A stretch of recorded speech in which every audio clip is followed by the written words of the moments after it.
MacVoices is supported by Eero, the wireless mesh network solution that you need.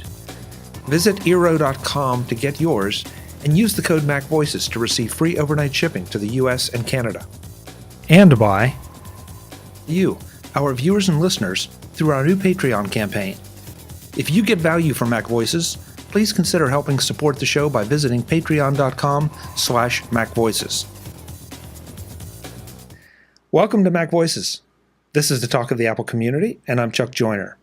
Folks, this is gift guide number 6, and it may or may not be our last one. We may try to squeeze another one in before the holiday actually hits, but if not, then we're going to end on a high note because we've got a terrific couple people here to help us stuff your stocking and stuff the stockings of those that you care about, or maybe the ones you don't care about. I don't know. But anyway, once again, just in case this is your first gift guide show, the rules are pretty simple.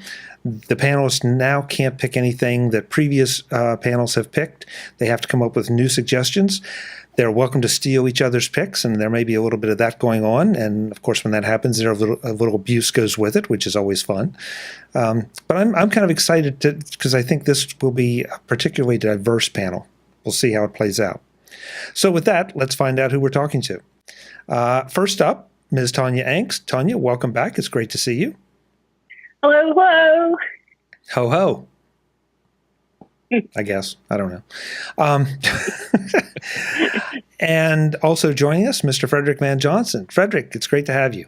Hey, guys. Thanks for having me on. This is going to be fun. It is going to be fun. And I don't think we've talked, Frederick, since NEB of last year, if I remember correctly. Yeah, I think so. Yeah, it was at that dinner that we went to out there. Yeah. So it's been a while. I know you're busy, and we'll talk a little bit later about what you've been doing. But sure.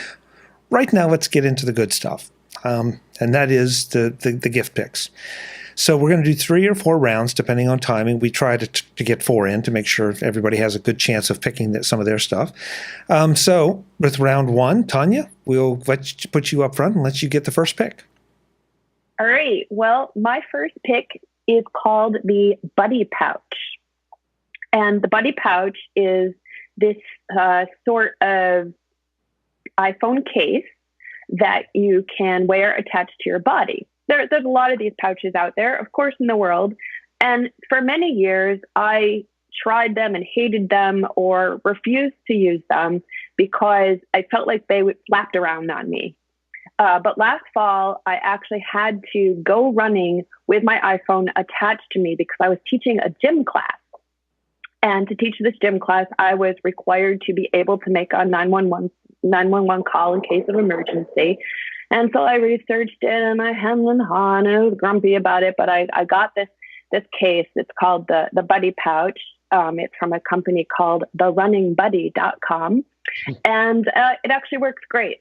It uses super strong magnets to attach the case onto you, and you can put it directly.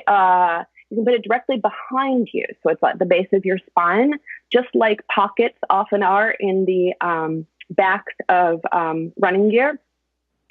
Or you can stick it anywhere you want around your waist. But it uses this kind of flap system with very strong magnets, and you can put your iPhone in it and go running, and you can't tell it's there while you're running. It just disappears. So I really liked it. It worked very well for me while I was teaching this class and also on some pretty intense trail runs. And I can recommend it really highly for someone who needs to run with their phone. They make a lot of different sizes and colors and things like that. You can get them for different iPhone sizes. You can get them for Androids, and they work great. That's my pick. Tonya, is there an advantage, a specific advantage to having it in this pack or case or whatever, as opposed to what the straps we see on arms or forearms?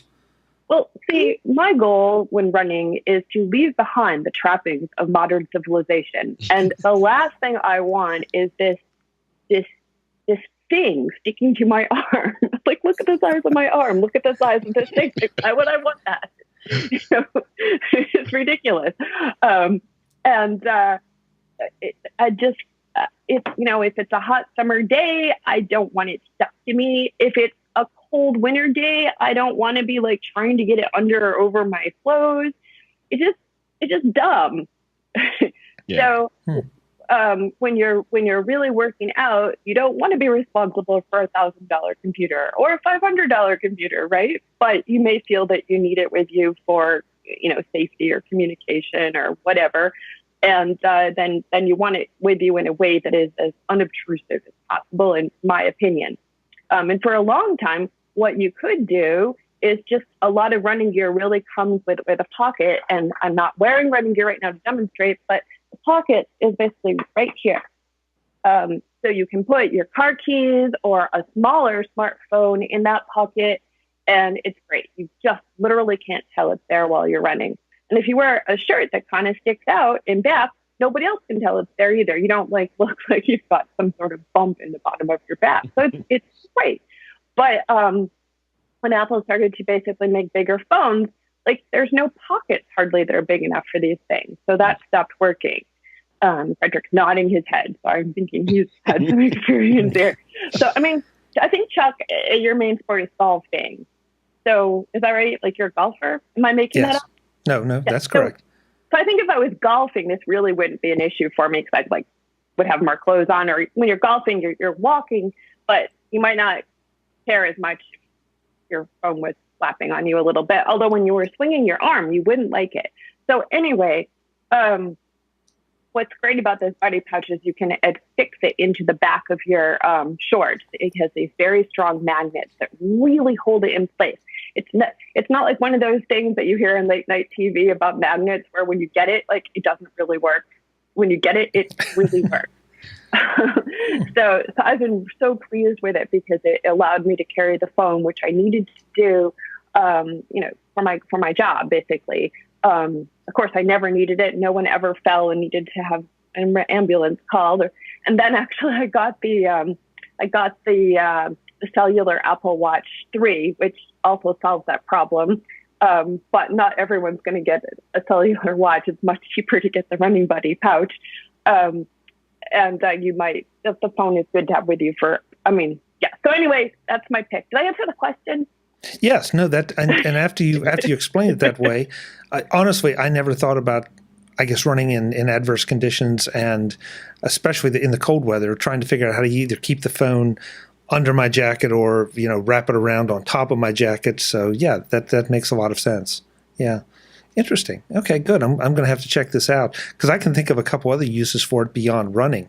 Just the idea that I could have my phone attached to my body, that it's not flapping around and is not occupying any space in pockets or anything else. Yeah. So, Yeah, absolutely. Okay. Yeah. All right. Yeah. Good pick. It's a nice Good product. pick. All right, Frederick, which one are you going to go with first? All right. I've got to go with this one first. This was an unexpected find that I'm holding in my hand here. This is a Amazon Echo device, but it is seated in a battery from a company called Vaux, V-A-U-X. So this is a battery-powered speaker that your Amazon Echo Dot sits in the top, and it makes it portable and rechargeable, which kind of changes the utility of the Echo Dot. So if you or someone in your family already has a little Echo Dot, which is, I don't want to say the word, the word to trigger her, because we'll trigger everyone in the audience and then they'll come after me with pitchforks. But if you already have one of these, then this is the perfect gift for that person, because now you basically untether it. They can take it back. They can take it on the deck. They can take it in the garage when they're working on a car. They can put it wherever, and you have, as long as it's within your Wi-Fi bubble, it's connected to Alexa, which means you have all the power and you have all the, the music and the smarts of the device. The other cool thing is I just noticed, I looked this up earlier, but the Amazon Echo Dot, which is what's in here, this is the second generation Dot. It won't work with the first generation. The second generation is a little bit smaller, so it fits in that little indent there. But on Amazon, I think they just reduced the price of the Dot again to Black Friday prices. I think they had it on Black Friday for $30 or something ridiculous like that for that level of power. So they had it, so they're basically just trying to seed the world with Amazon devices, right? So if you want to get one, so I think the ultimate gift would be a Dot and the speaker. But if you already have someone that has the Dots, then the speaker add-on would be like, okay, this is, actually a gift that someone can use. I mean, I would love to get, one of these as a gift if I didn't have one already. So that's my first pick. So I have to ask, how does the speaker sound? Is it? I mean, obviously, anything's got to be better than the Dot's internal speaker. Yeah, I would say it's incrementally better. It's not, put it this way, the original Amazon Echo, the tall tube one, right. That one sounds really good because, it's physics, right? It's got enough space in there for a bass. It's got a nice downward facing bass speaker. So it sounds really good and it fills the room. This one doesn't fill the room.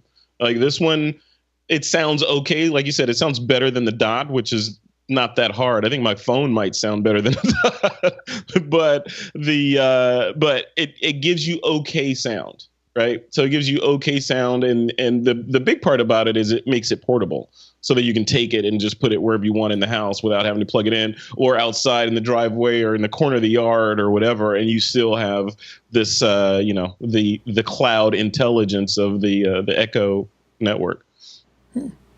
Very good. Very good. Yeah. That sounds really cool. Yeah. I've seen a couple of these Amazon device add-ons, but I really love that one because it looks so seamless. I mean, it looks like it's all one device that you don't really appreciate or know that there are two devices in there. Yeah, it's designed specifically, obviously, for the Dot, and it's easy to set up. It's got this little silicone cover in the back here that you basically peel back, and then it comes with two little short cables that one plugs into the audio jack, and the other plugs into the USB jack on the back of the Echo or the Dot, and then you seal it up, close it, and you're done. And only thing on the back of it is they give you another audio jack, so you could plug in an audio source into this thing. If you didn't want to use the audio from the Echo, you can, from the Echo Dot, you can plug in your audio source there, or there's a USB plug here, so you can plug it into the wall, so it could just stay like this all the time and remain powered and charged until you want to unplug it and take it with you. And then there's a power button that lights up when you turn it on. And I believe the power button is also a status indicator. So I believe the power button will change colors based on the level of power in the battery. Kind of like green is fully charged, yellow means charged me, red is discharged. So it's a pretty smart device, and I believe it's around $30 or $40 for this guy, and you're done. Wow. Yeah, you're a hero. Very nice. Okay, you're a hero for picking it. Good job. So my first round pick was precipitated by not happily no one particular incident, but just some things I've been observing recently, and especially if you're going to be traveling around the holidays. I don't know who these people are that are on the road with me, but they're clearly not MacVoices listeners because they are complete idiots the way they drive. And so whoever you are out there, you need to do something to protect yourself from these people. And that's why I'm going to recommend that you buy a dash cam. Okay. Oh. Now, a dash cam it can help, it can hurt, because it's going to objectively record whatever happens. So if you make a mistake, it's on you and it's going to be documented. But I'd like to think that the MacVoices listeners don't drive like some of these other crazy people. And so it's going to help you, because you're going to be able to document their craziness, stupidity. And if there is an incident, you will have an objective record of it instead of a he said, she said. I've had a dash cam now for a while. In fact, I've had a couple. And I absolutely love the idea that, first of all, most of these dash cams, you can reach up, touch a button, and it'll save like the previous 30 seconds. And that's plenty of time to record somebody's stupidity. That they do a stupid move, whether it involves you or not, just to catch it, and then you've got it for posterity and can laugh at it later. But it also can become very important, if you do have an incident. Of course, they also record on a loop. So once you plug this thing in, it just records. It comes on when you turn the car on. It goes off a few seconds after the car goes off, and you've got it. You can buy a lot of advanced models that can do a lot of different things. There's some that will record if the car gets jostled. There are some that will record both front and in the cockpit of the car. There's some that will give you a second camera, and you mount that in your windshield and back, and then it records both front and back. I've been using the Van True, a Van True model that is no longer made. And so the one I'm going to recommend now is the Van True N2 Dual Dash Cam. This is a 1080p front and rear lens car camera that will record both front and back. Now, not the separate camera. You can get those, but I'm not really quite as worried about as much what's happening behind me as I am what's in front of me. Mm-hmm. Maybe after the last few days, that may change. But these are devices that you sort of set and forget until hopefully you never need it. But if you do, you've got it. They're not all that expensive anymore. There are a lot of great models out there. I've just had really good luck with the Van True and feel really good about it. The picture quality is good, and I honestly feel better because whatever I'm seeing, the camera is seeing. And so if I make a mistake, yeah, it documents my mistake, but more often than not, it's documenting other people's mistakes. So if you are going to be traveling this holiday season, invest a couple bucks, and your insurance company will love you. It's not like you're going to get a discount, but they will love you because you can hand them something. Just like now in today's world, if you have an accident, it's so easy to pull out your phone and document everything around you. You know, the weather conditions, the traffic conditions, the damage on your car, right there. Not wait, 2 days or 3 days until somebody gets to see it. This takes that to the next level.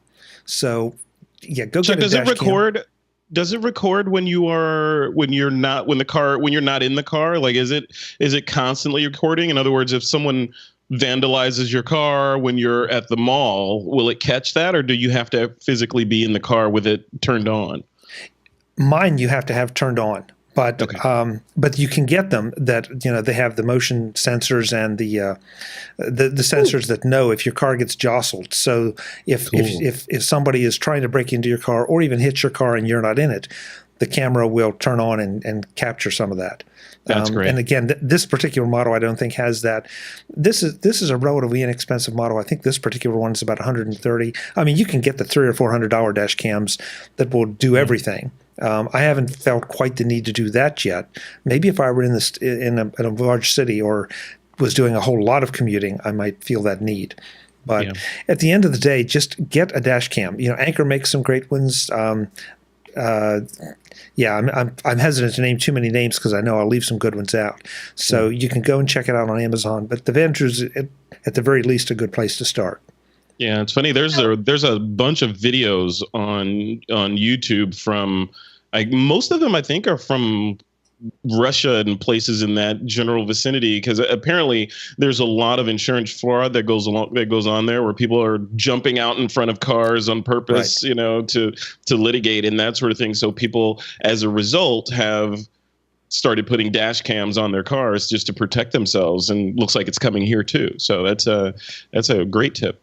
Yeah, it's easy. I mean, it's not something that it'll take you just a couple minutes to get it set up, and then you just get in your car and do your thing, and you don't need to worry about it.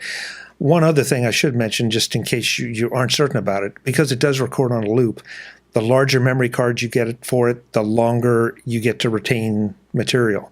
So let's say that you're going to take a trip that's going to take 7 hours. Well, you can probably get a memory card that will record for 7 hours. Or you can get one, and that way you've got the entire trip documented, which also could be fun depending on where it is and what kind of scenery you're driving through. Sure. Or you could get one that just, it's going to record, it's going to turn over every hour, and that may be good enough if you're talking about accidents or, as you said, Frederick, meteors coming out of the sky or whatever, that'll catch it too. So. Yep. But yeah, so hopefully a kind of a practical pick. Yeah, that's cool. I want that, and I want it cloud connected, and I want push alerts to my iPhone from it. I want it to figure out when there's really good scenery, and I want it to save out some of that stuff. So if I need to grab a photo from that later, I could do that automatically. Mm-hmm. I think that's coming in next year's model. Or there should be a little button on the dashboard that you can click for like scenic moment, save the next 5 minutes or something like that. And then you could go back later and you wouldn't be like, have you ever been on a trip where it's so scenic that you have to keep pulling over to take photos? And you never get where you're going because you keep stopping. So this could solve a lot of that problem. Yeah. It sounds like a feature Elon Musk should build into all the Teslas or just all cars going forward. It should just be built in so you don't see it and it just works all the time. I would love that. And the surveillance people won't have any problem with that at all, Frederick. Not even no one would ever hack that. Come on.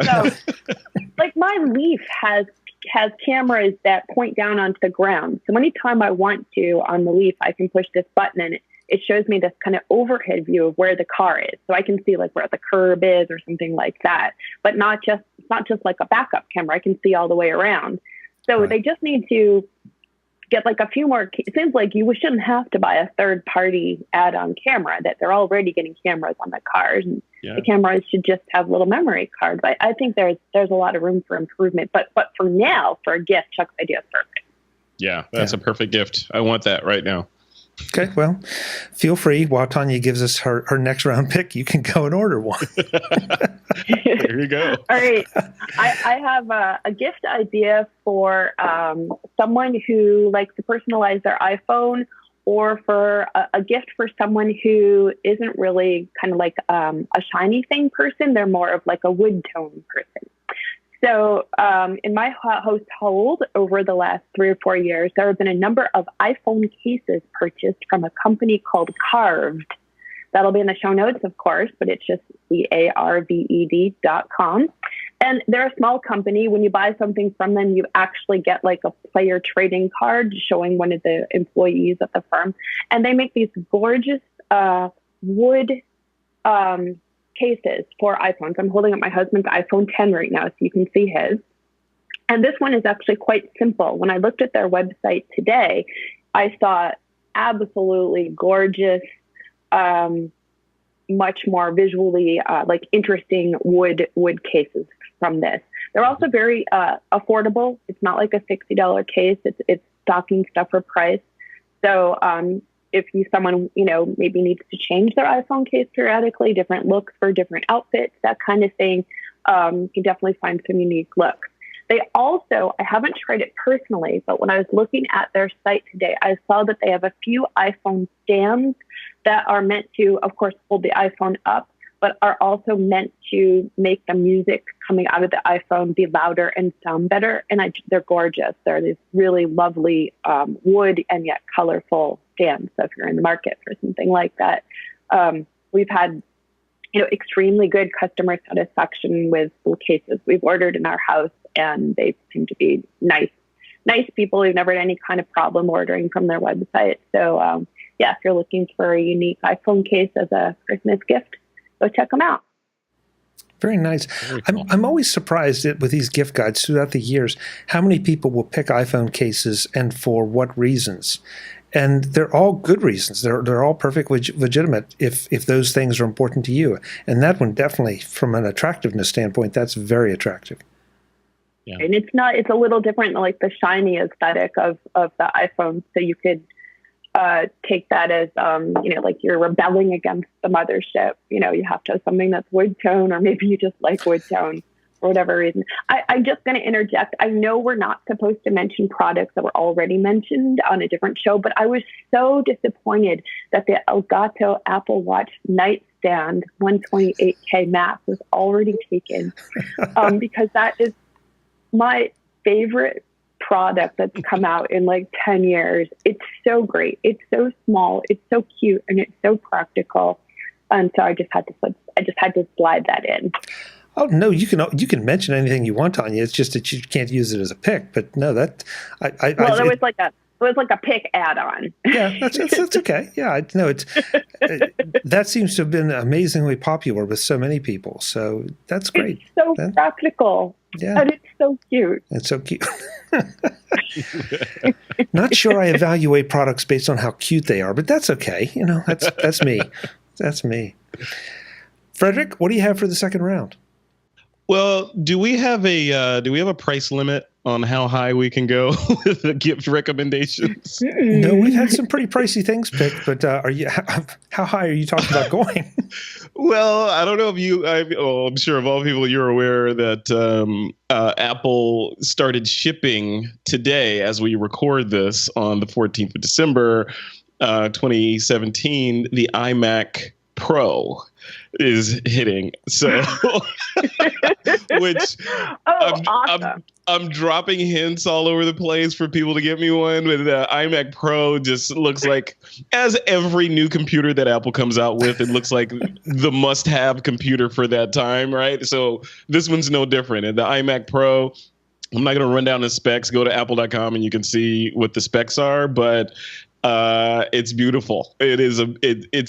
It's beautiful in terms of it looks, I think, identical to the previous edition iMac, only it's in space gray, and the keyboard is space gray, and all the accessories and the back of it, the I/O is what has me excited about this thing because it's got I'm just starting to get into live streaming and those sorts of things, and I'm running up against the wall of lack of USB 3 ports and lack of Thunderbolt ports on the back of my iMac Retina, the 5K iMac. So this one, they just went crazy with it. Put everything you could possibly need on this machine. It's not cheap, so you'll have to look up the price, but it is, if you're price sensitive, this is not the gift for you, but, and it's not the gift for me because I'm price sensitive, but if someone in my family wants to give me one, I will gladly accept it. So that's, I thought that you were going to suggest a Tesla when you were asking, how high could it go? Oh, yeah. So actually, the iMac Pro comes in as a really reasonably priced gift compared to a Tesla. It's all positioning. It's all positioning. Just putting it out there. Yes. Exactly. Don't you think it would look really good with a red ribbon on top of it? Oh, it would. Yeah? It would. Yeah. What, the Tesla or the iMac or both? Well, now that you mention it, the Tesla would look great with a red ribbon on it. Or a Tesla with an iMac in the trunk. That would be awesome. Yeah, that would be really amazing. It's too bad the iMac can't be opened up because then you could have the Tesla with the iMac in it and then something really cool inside the iMac. You could open that, but we can't open the iMac. So you just have to put a lot of RAM in it to start with. Yes, that's how they get you at the beginning. You front load it and you're done. Yeah, that's the other difference between that one, not to make this a tech show, but the current 5K iMac, what I'm talking to you guys on right now, has a little door, a little secret latch in the back of it, so you can upgrade the RAM. This new one does not. So you have to current you has to look out for future you by scraping up a few extra dollars, right? What you get is what you get. Yeah. Yep. It's completely hermetically sealed. You're not getting into that computer without voiding something. So, but nonetheless, it is a nice computer. So I need to point out to you that that's not the most expensive gift we've had even in this year's gift guides, because I saw on Twitter today, and I would love to give credit to the individual who did it, and I don't remember who, but that you can buy a new iMac Pro for 0.7% of a Bitcoin. Oh, and so if you've done your investing properly, folks, you can buy one of these, and if not, well, then you may have to wait a little while. I don't know that much about Bitcoins. Is there some piece of paper that you can stick under a tree or, buy the Hanukkah menorah to show that you bought it? Can you buy a Bitcoin for someone else? That seems... That's interesting. I don't know. A Bitcoin gift card. That'd be a great concept. Yeah. Okay. So somebody out there work on that and email us and let us know, because that's a really good question, Tonya. I'm sure that, if I can pay somebody with a Bitcoin, then I certainly should be able to gift a Bitcoin to someone. You could buy the Bitcoin. There's got to be something that shows on your computer screen when you have a Bitcoin. You could take a screenshot of it and print it out. There you go. Yeah, that's a fancy present. There you go. Yeah. Okay. I'll take the Tesla personally. Yeah, me too. Yeah. Well, you know what? I'll take the Leaf, because the Leaf would actually be probably easier to get around in because you can actually park at places. That's the point. That's the point. Mm-hmm. Yeah. And if anybody wants to send me a Bitcoin, chuck@macvoices.com. I'll happily accept a Bitcoin. Thank you. The chances of that happening are slim to none, but hey, yeah. I guess none of us would turn down a Bitcoin. It could be very interesting. We could write an article, how I got a Bitcoin for Christmas, or what I did with my Christmas Bitcoin. I got a Bitcoin for Christmas, and this is what I did. You can think of the right headline for that article. Exactly. And folks, if you send Tonya a Bitcoin for that purpose, I bet she would mention you in the article. Absolutely. So there you go. Oh, so I guess I'm up. Yes. All right, so I'm going to go with, for some reason, some of my picks here are travel oriented, so I'm going to go with something.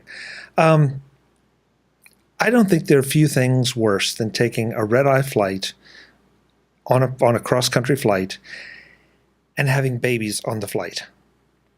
Because there's something about 2 days ago. 2 days ago, Yeah. There's something about like early morning hours and babies that on planes that just don't mix. So I'm going to tell you that number one, you need to get a pair of noise canceling headphones.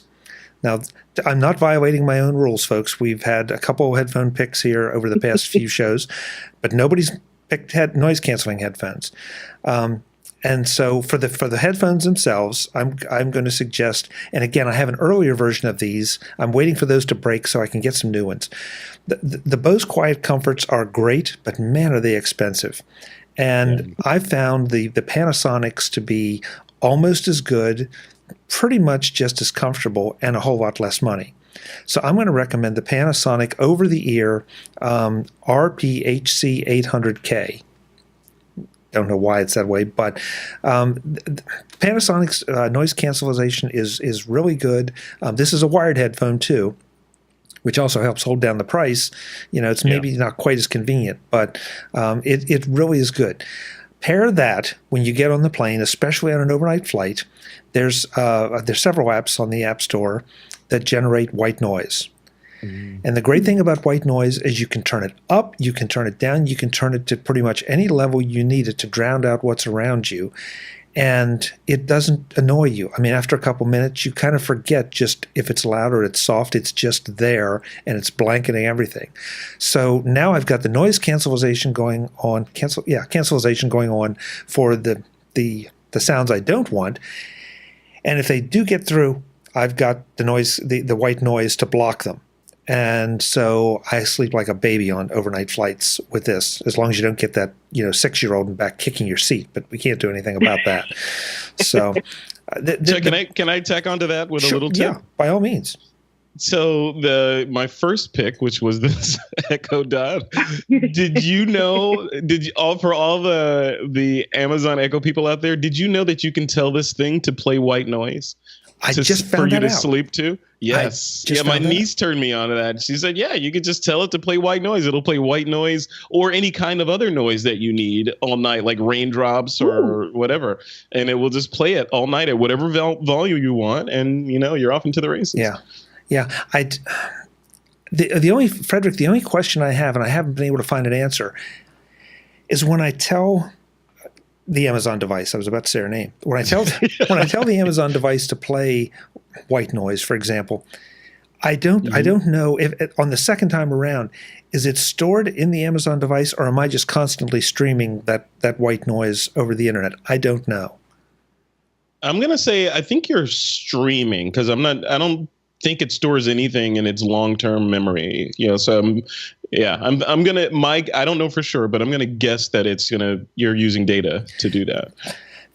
That was my guess, and that was the only reason that I tried it a couple times, and it works great. But then I thought, okay, I'm sleeping, and it's streaming, and I don't know how much. It's probably not using a lot of my bandwidth, but it's using some. And so that's why I just go back to and of course on a plane, it's not going to quite work.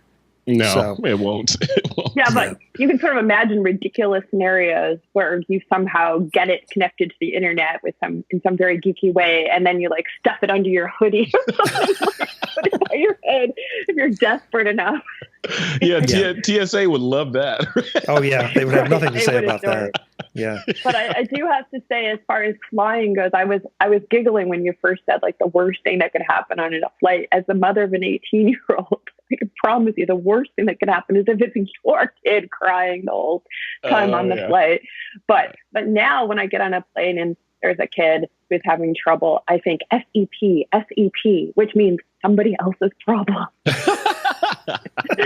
And I'm happy to like smile at the kid or like, try to play with them for a little bit if they're sitting right near me. I don't mean that in a bad-hearted way, but if they're, 3 aisles back, SEP. Yeah. It's not my problem, not my kid.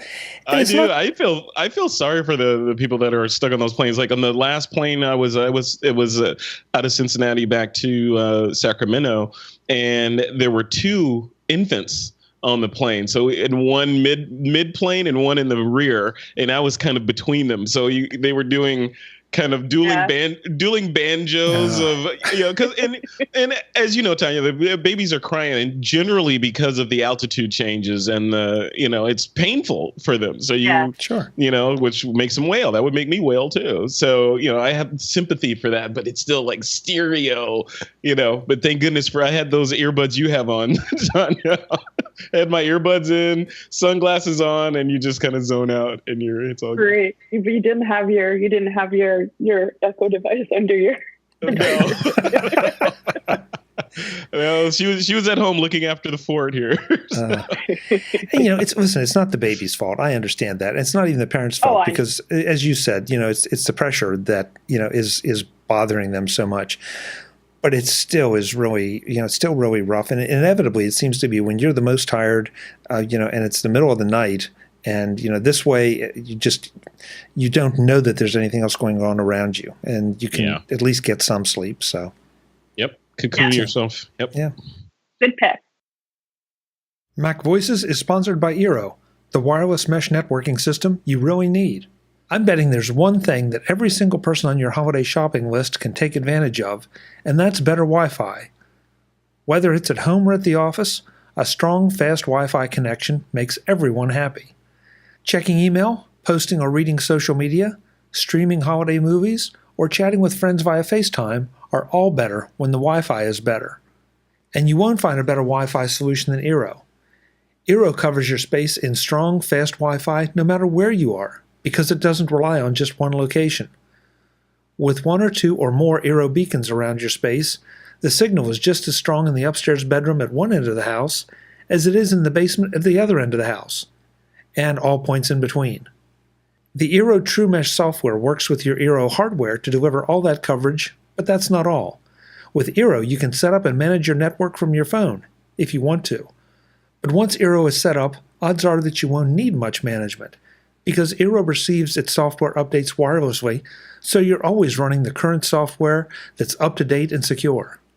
The new second-generation Eeros feature a third 5 GHz radio, so it's now tri-band and twice as fast as the previous version. A new thread radio is also packed in there, and that lets you connect to low-power devices such as smart locks, smart doorbells, and any other connected sensors you may have invested in. Need a wired connection? Don't worry, Eero doesn't leave you out. There's an Ethernet jack on the main Eero to plug into. Eero is enterprise-grade Wi-Fi for your home or office without the enterprise-grade price or the enterprise-grade complexity. And that's exactly why I'll be giving the gift of Eero this holiday season. The ease of setup, automatic updates, full feature set, and coverage all make it the perfect gift for the geek or non-geek in your life. I have it in my home, and I know they're going to love it in their homes. That's why you need to go to Eero.com right now and check out all their packages that cover all sizes and kinds of homes. Then, once you've made your selection, use the promo code MacVoices at checkout and you'll receive free overnight shipping to the US and Canada. Order today, enjoy better Wi-Fi tomorrow with Eero. That's Eero.com and the promo code MacVoices at checkout to get free overnight shipping to the US and Canada. Order yours today and enjoy better Wi-Fi for you and the whole family over the holidays. Thanks to Eero for their support of MacVoices. Okay, so guys, that's 2 rounds down already. As everyone knows, at this point, I kind of say, okay, there are 2 more rounds left. So if you have multiple picks, you need to start thinking about what your best ones are because they haven't been stolen yet.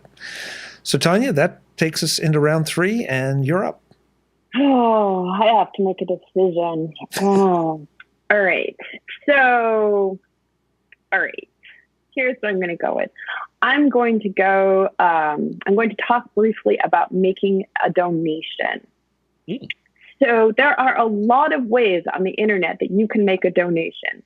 But as pertains perhaps to our listenership a little bit more, there are 3 types of donations that I'm going to recommend. And you could make this just for you because you want to help the world, or you could kind of make it as a gift, as a present for someone in your life who you think would appreciate it, of course. So the first category, which I'll only mention very briefly because it is a little self-serving, is to think of the journalism website or podcast or whatever it is where you get a lot of your news and whatnot. And if they take some kind of contributions, or they have some kind of a membership, and lots of them do, Tidbits is one of them, but there are lots and many, consider taking $50, $100 that you've got and maybe divide it up among a couple sites that you love, because that's how we actually have decent reporting and decent journalism these days, is that someone's got to pay for it. So that is suggestion number 1. Suggestion number 2 is actually a particular website that a lot of people use a lot, which is to consider supporting Wikipedia. They are very happy to take your money, and they use it basically to provide the world's largest encyclopedia.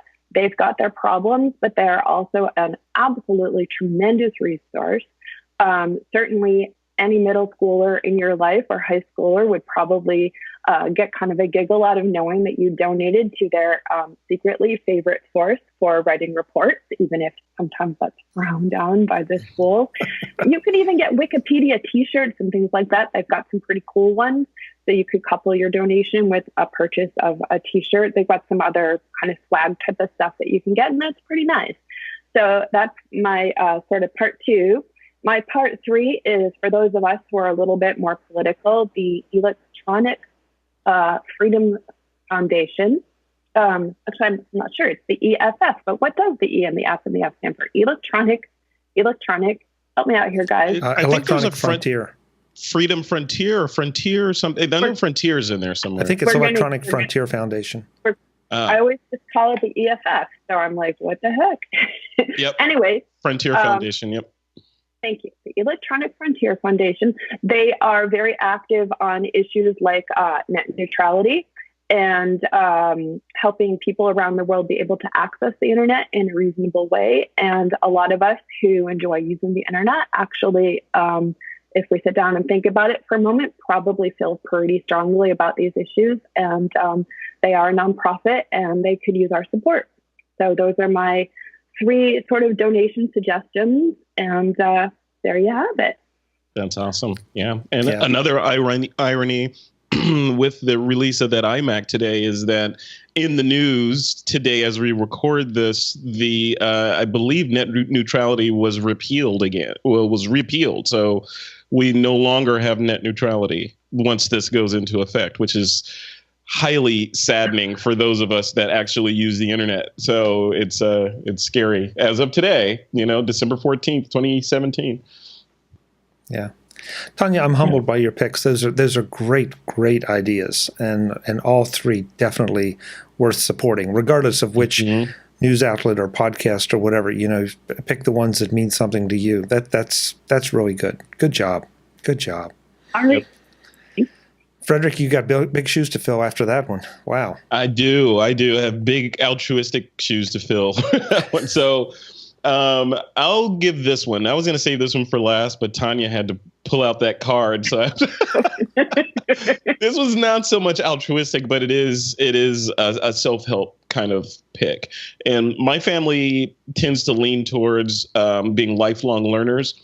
We're always learning new things. We're always on lynda.com or Creative Live or something like that, right? So there's a site called MasterClass.com. I'm not sure if you guys have heard of it, but it is a site. If you go there and you haven't been there, your eyes are going to pop out of your head from the training that is there from the names, from some big name celebrities. Like, for example, today I got an email from MasterClass because I've purchased courses from them before. And I got an email saying, hey, by the way, Annie Leibovitz has just released a course on photography. Would you like to learn photography from Annie Leibovitz?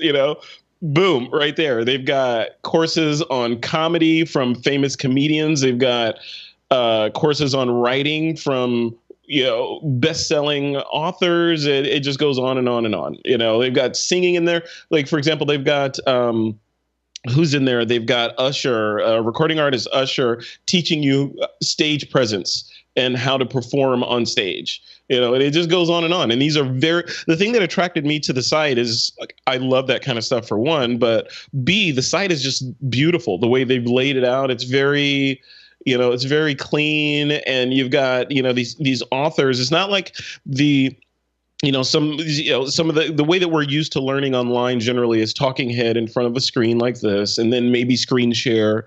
And then if we're lucky, maybe a little bit more than that. But generally it's that kind of modality. These, like, they'll have a famous author in there and they're interviewing him and he's teaching you how to write from a coffee shop or a bar in New York City that they shut down and brought in their crews to record him sitting there drinking his scotch and telling you about how to weave stories together, right? It's like you talking to your grandfather who happens to be an author, about how to do this stuff. It's really, really good, really well done, really highly produced and very clean. And they have a mechanism on the site whereby you can gift these courses to people. And I think, gifting a course like this to someone is kind of a gift that they're not going to like, oh, thanks for the tie, or thanks for this thing that I'm never going to use, or thanks for the gift card. It's more of, this is something, especially if it's on a topic that that they love. So it kind of speaks to, oh, you knew me and you went and got this thing for me, and I'm actually going to use this, and I'm going to improve myself over the year by using your gift. So they'll think of you over and over again as they log into that site to consume the next series of lessons in there. So yeah, definitely check it out. It's called masterclass.com. Very nice. I was not familiar with that at all, but it sounds like a place where I could spend both a lot of time and a lot of money very quickly. Absolutely. Don't go. I'm telling you, if you go, Chuck, you're gonna love it. I'm looking at the site now, and let's see. I'm not gonna go through all of them, but they've got Stephen Curry teaches shooting and ball handling and scoring. Annie Leibovitz teaches photography. Gordon Ramsay teaches cooking. Ron Howard teaches directing. Armin van Buuren teaches dance music. It goes on. Judy Blume, Mark Jacobs, Deadmau5, Herbie Hancock. It goes on and on. There's a grid of these celebrities in there. Even Martin Scorsese teaches filmmaking. I mean, come on. Wow. Wow. It goes on and on and on. It looks pretty cool. I'd never heard of it before, but I just surfed over, like, Aaron Sorkin teaching screenwriting. I mean, right? I want to take that class. I don't really want to be a screenwriter, but I want to find out what Aaron Sorkin has to say about it. Right? Absolutely. Yeah, I own the James Patterson course. James Patterson teaches writing, and that's one of the ones where he's just like this, I'll say anything to anybody, cantankerous old guy who's been ridiculously successful at writing books and scripts for movies, and he just sits down there with his cup of coffee and he's just telling you, no, this is how you do it. You do this, then you do that, and you sketch out. And my process is, I never start on the computer. I scratch out notes, and my assistant decodes my notes, and it becomes a script. They give you the inside secrets of how they do it. Yeah, so I think it's a really good resource for people that are, like I said, lifelong learners, or even if you gift someone something, like they've got cooking classes in here from famous chefs. You gift a cooking course to somebody, they'll love you forever. Yeah, that would I could be a real sucker for some of that, because I love to watch some of these people that are really good at cooking. I mean, I don't even get to taste what they're cooking, and it just, first of all, it's entertaining, it's educational, but you just get sucked into that so well. So, yeah. Wow. Yeah. Oh, gee. It's almost like they fill in that sentence, like, wouldn't it be cool if you could learn blank from blank? Yeah. Right?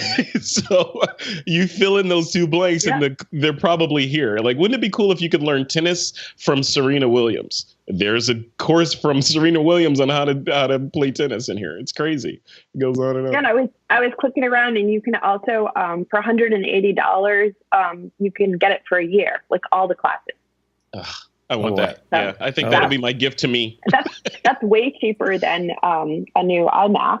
Yes, Yeah. it is. I believe it is. And in fact, what you learn, I'm sorry, go ahead, Tonya. I was like, but wouldn't it look great on a new iMac screen? The space gray. Oh, the cherry on top for my new iMac that, they put this on there for me. Yeah. That would be great. That's it. So the Tesla has the iMac and the iMac has the Classic. Done. I'm set for the next 6 months. We won't be seeing Frederick anymore here because for the next 6 months, he's going to be just locked in. Totally. Geek bliss. It's happened again now. These shows cost me more money, I think, because you guys come up with things I've never heard before, and now I don't think I can live without them. So, yeah. Wow. Well, I'm going to go a little smaller this time, and I'm going to recommend a Bluetooth speaker.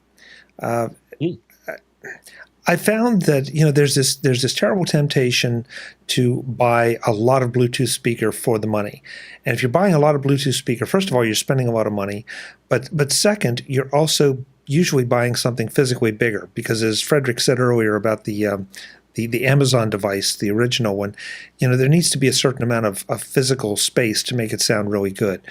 And then you buy this larger speaker and, it's great for certain things, but there are other places that you reach for it and think, nah, it's a little inconvenient. I'm not going to take that. And I found a speaker that I think is a good balance of these, and that's the JBL Flip 4. It's a waterproof speaker. It's not terribly large. You can wrap your hand around it without any trouble. It's not terribly heavy, which is another consideration, especially if you're packing some of these things for travel, because with all the weight restrictions now in airlines, I don't want to give up too much of the weight to a portable speaker unless I really have a need for it, if it's just going for recreation, which most of the time it is. And the Flip 4 is really a nice compromise. The fact that it's waterproof is terrific because that means I can take it in the shower, I can take it to the pool, I can take it pretty much into a kitchen. I don't have to worry about what might happen to this. The sound is very good. It's nice and evenly balanced.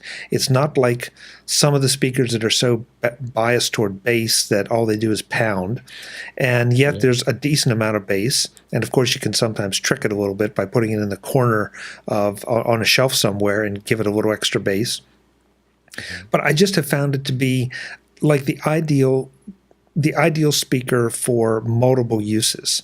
And unfortunately, I've invested one way or another in a lot of Bluetooth speakers, and I like them for a while, and then I find, okay, that they're fitting these 3 use cases, but they're not fitting these 4.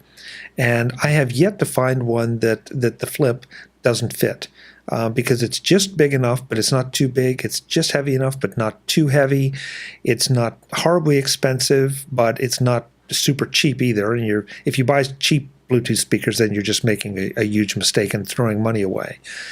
So if you're in the market for something like this, don't misunderstand now. This is not going to compete with the Sonos systems we've talked about on the show, or something that you would be more suitable to plugging into your home stereo. This is just a good, solid Bluetooth speaker that maybe you want to put in your bedroom. Maybe you want to again put in the bathroom so that you have music in the morning. You don't have to worry about it getting steamed up or any of that because it's waterproof. It's just a really, really nice sized, great sounding speaker for a pretty good price. And of course, it comes in colors too, which is really important. So go check it out, the JBL Flip 4. There are still some earlier models of this available for a little less money. They sound great too. But I kind of believe in buying, even if you spend a couple more bucks, just the current model. And the reviews I've seen say it is better than the Flip 3. I can't say that I've had them, side by side, but the 4 is the one I went with, and it's the one I'm happy to recommend. Anybody, you guys fans of any particular models or makes of Bluetooth speakers? Because I've had great luck with JBL. JBL for me, I have an older one that I've had forever. It's kind of like, I forget what the model name of it is, but it's just basically like a rectangular brick with surrounded in rubberized material. And, you turn it on, it works, and it just works forever. In fact, I keep it. It's part of my travel bag. So whenever I'm traveling, that's with me in case I want to put some music in the hotel room or do a call through it, while I'm in the hotel room. But yeah, I love them. I love Bluetooth speakers. In a pinch, I'll just use a speaker on my iPhone. But yeah, generally speaking, those are great if you need a little bit of extra, right. Especially waterproof ones, right? Yeah. Mm-hmm. And I'm sorry, I neglected to say that this does pair with your phone, and you can take phone calls through it. So yeah, that's nice. Yeah, so that's nice. So it's a speakerphone as well, on top of everything else. So, yep, those are great. Okay, guys. So here we go into the fourth and final round. That means that have you saved the best for last, or are you getting desperate? We shall see. Tonya? All right. So I had a great idea for this one. And then I got on Amazon and I read customer reviews. And I decided it was a little iffy as a pick because either people absolutely love these things or they don't like them so much because they don't work. So my idea was to consider, particularly if you have a high school or college student in your life, to consider getting them a battery pack for their iPhone. Because these young people often don't charge them properly and then get in trouble. Or sometimes they're kind of using the hand-me-down iPhone in the family and the battery doesn't work so good anyway. So there's really nice packs that you can get that are built right into an iPhone's case so that you don't have to keep track of two different things.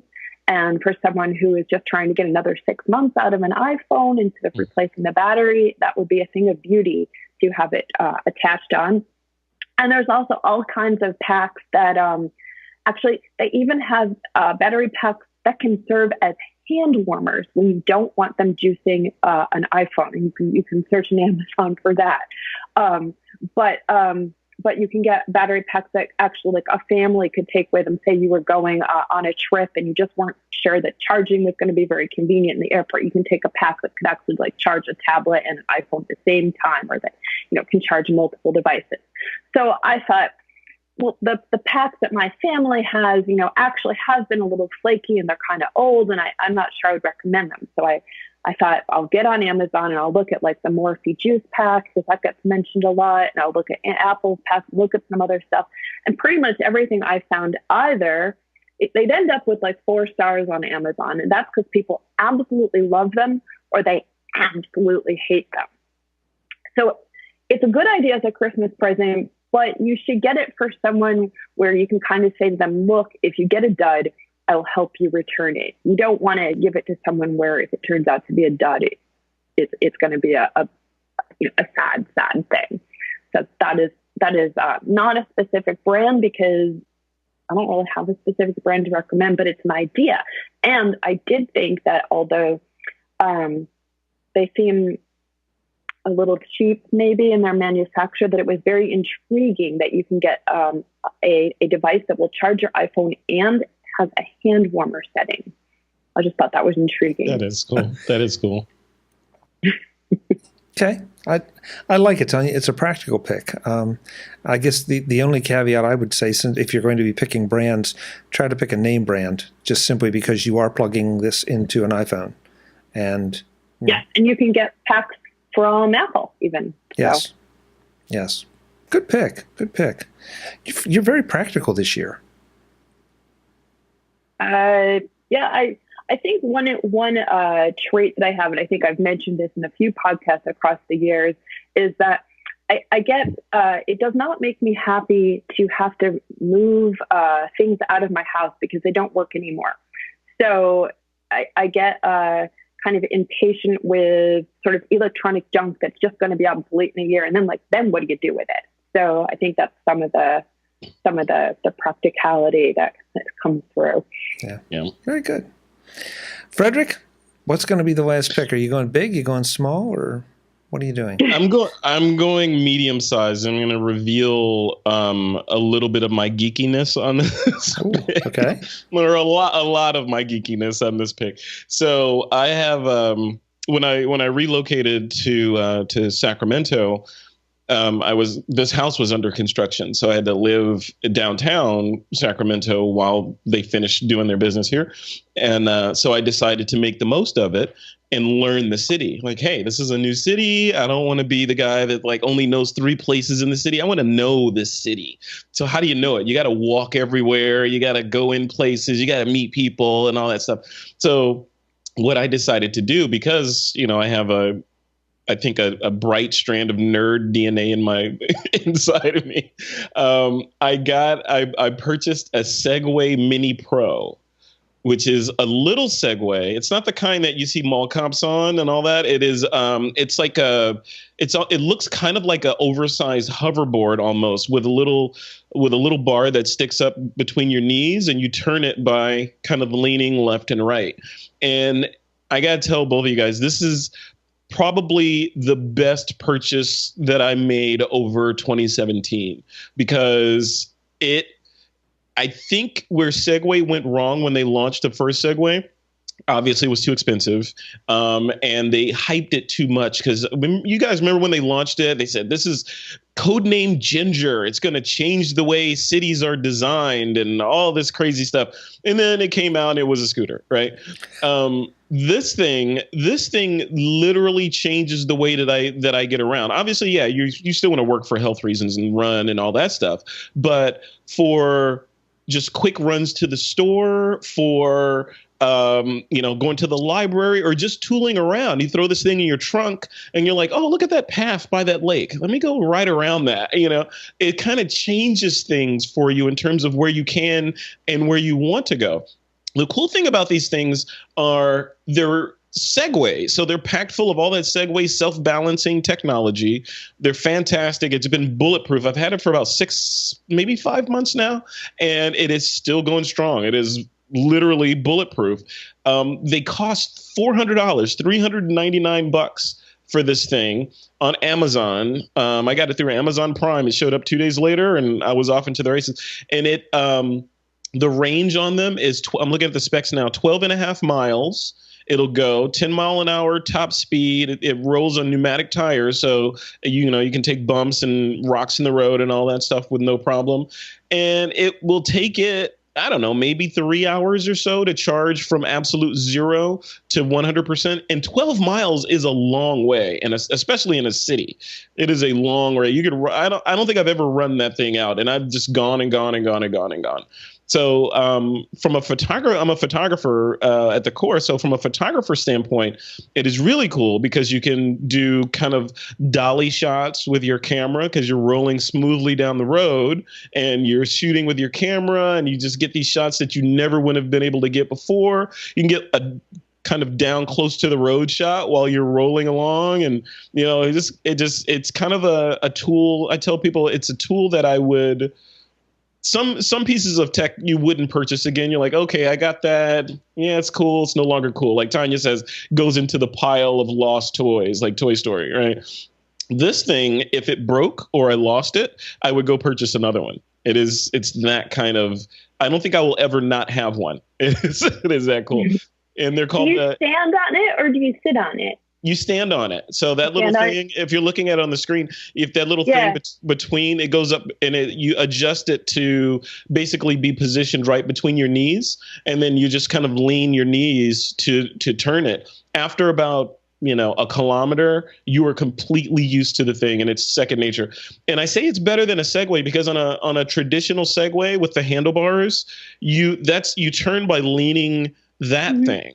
Right? Which means your entire body is kind of part of the vehicle. With this, you're like Rosie the Robot from the Jetsons, because your hands are free, because now you can roll around and do things. And, it just feels like you're part android because you have wheels instead of feet. That's what it feels like. And it's silent, it's smooth, and it's, relatively safe if you use it safely.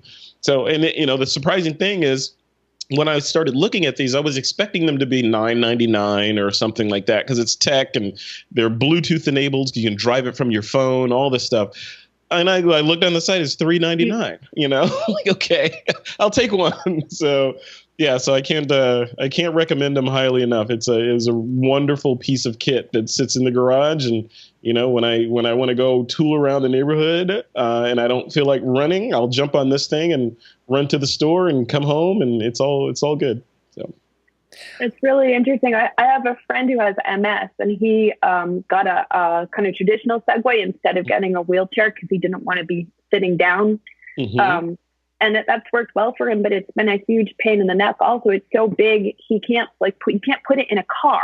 He always has to get a custom, like a bike rack on the back of his vehicle for it. I don't know if this would really work for him because he does have MS, but I know that certainly a limitation on the Segway generally would be if you did want to, drive 10 miles to the beautiful path around the lake and then take the Segway, you basically need a van, right? Yeah. So this seems much more portable. Yeah, I drive a sedan, and this goes in my trunk without even any disassembly. But they've designed it so that stalk that you drive, you steer with, a couple of turns of a set screw, and that thing comes off. So you could literally put it in your back seat if you wanted. It's that small. One limitation of this that I found was once you get one, you're like, I want to take this everywhere. Hey, I'm going on a trip. This would be a great way to tool around this new city that I'm going to and tour it and go do a photo roll instead of a photo walk. Right? Yeah. Yeah, but the problem is you cannot get on airplanes with them because of the batteries in them and because of the reputation that hoverboards have. And these are kind of looked on as hoverboards, even though they're not. Hoverboards catch fire and explode, or at least the previous editions did. This one does not, but still, it's lumped into that category, and they will not let you on an aircraft with it, either checked or otherwise. So, it's if you buy it, it's going to stay with you wherever you are, unless you decide to take the bus. So, I'm glad you clarified about the hoverboard because I was going to ask about that. This is from Segway, and I think that's a whole different class of manufacturing than some of the no names that have been in the news for the hoverboard, because Segway has such a great name. I've seen those, and I looked at them and thought, yeah, that's probably too expensive for me to even consider. Even as an expensive toy, but that's not bad at all. No, it's not bad at all. In fact, I feel like they're just ridiculously underpriced because you get it. Even the packaging feels very, I hate to say it, it's a cliche nowadays, but the packaging feels very Apple.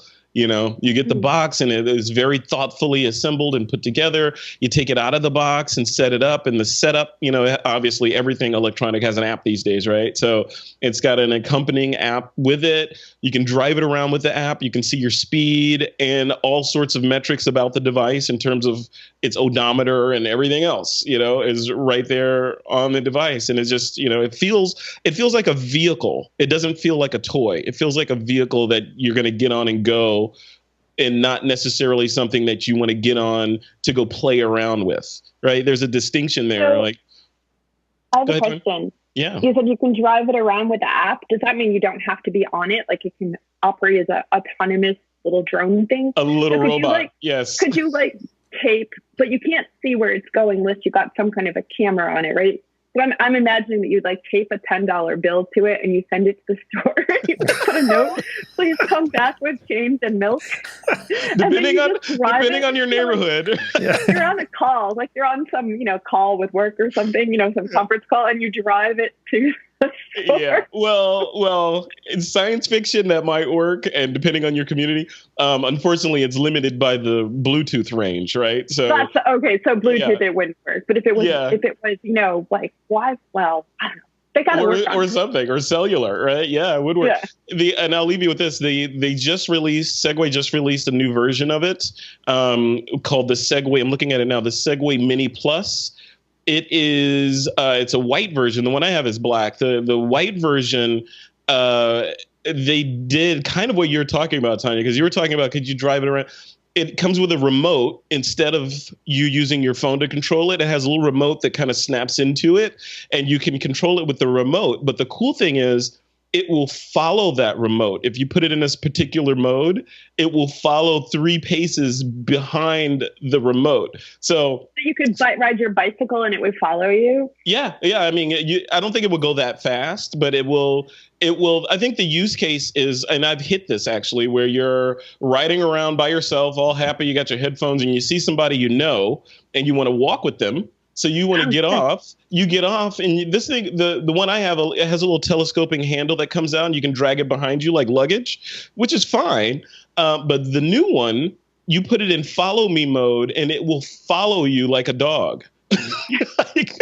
Well, a dog that's behind you. So it will follow you while you have your conversation. You just have this little droid rolling behind you, waiting for you for its next task. And they added a camera accessory to it where you can take the thing that goes between your knees. You can take that off, put a camera on there, and roll it around and shoot 360-degree video from the thing. So it's like a portable selfie stick. Exactly. Yeah, robotic selfie stick. Yeah. Yeah. So yeah, it's cool, but that one's expensive. It's $729 for that model. I still swear by the older one. You could have a lot of fun with that. Totally. Yeah. And if you have an electric car, I think this needs to be in your car. In the Tesla with the iMac. In the Tesla. Yeah. Or the Leaf. Or the Leaf. Plenty of room. Even with the Bluetooth model, though, I could drive the people at the office crazy with this. I love this idea. It could follow you while you play golf. And it could. Oh, there you go. It could record your shot. Well, that I don't think it could carry my clubs. That's the only thing that would be perfect. But they already have remote. Get it a cart. They have an accessory that goes on it to allow you to carry things. In fact, on their website, they show an elderly woman walking back from the grocery store with this thing carrying her groceries. So, and it's just following her home with her groceries, which is kind of cool. So, yeah. Okay, Frederick. Jeez. Yeah, I'm spending your money, Chuck. I'm spending your money. Yeah, because I'm thinking of all kind of things, that you could do. But I love the fact that they've been smart enough to realize that this could be such a terrific photography tool, or videography tool, I guess, more accurately. Yeah. So nicely done. Nicely done. Yes. Well, I'm going to wrap up with something that has cost a whole lot less than any of this. There's one app that I think if you have an iDevice right now, especially an iPhone, that really becomes an essential app. Apple took away the ability to manage so many things and back up your iPhone via cable. And or if you can still do it depending on which model and which version of the software you're running, it's not as convenient. I'm going to tell you that you absolutely need to get an app called iMazing. Because iMazing will let you. Is it amazing? It is amazing, but is iMazing is the app. iMazing. But with this, once you connect it, you can back up your phone, you can back up your apps, you can manage your photos all through a hardwired connection, so that makes it very fast. Basically, it gives you back everything that you could do before and more, because now you have access to things that Apple never gave you. So if you have chat logs in there that you want to pull out and archive, you can do that. The more I dig into this, the more I'm convinced that this is something that everybody should have. If you're a casual iPhone owner, that's fine. But if you really have the need to manage your phone, whether it's videos or for storage purposes or photos for storage purposes or apps, you can load things on and off that way. This is just a fantastic app. We've had them on the show before, and I played with it a little bit then. But since Apple took away some of those capabilities, I've really started to use it a whole lot more, and I'm realizing how much depth there is.